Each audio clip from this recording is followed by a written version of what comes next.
రాష్ట్ర central GST audit కమిషనర్గా 1997 batch IRS అధికారి ఆనంద్ కుమార్ బాధ్యతలు చేపట్టారు. ఆనంద్ కుమార్ గుజరాత్లోని కచ్లో జీఎస్టీ కమిషనర్గా పనిచేస్తూ బదిలీపై విశాఖకు వచ్చారు. జీఎస్టీ జమలు, రాయితీలు సక్రమంగా జరిగేందుకు కేంద్ర ప్రభుత్వ ఆదేశాలతో మరిన్ని చర్యలు చేపట్టామని ఆయన తెలిపారు. సక్రమంగా జీఎస్టీ చెల్లింపులు చేసి మౌలిక సదుపాయాల అభివృద్ధికి బాటలు వేసుకోవాలని ప్రజలకు పిలుపునిచ్చారు.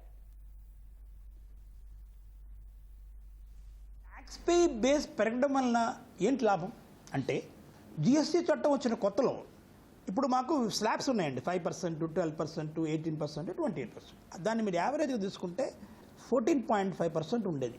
ఏంటి సురుహాత్లో ప్రారంభంలో ట్యాక్స్ యావరేజ్, ఇప్పుడు అది 11.5 అయిందండి.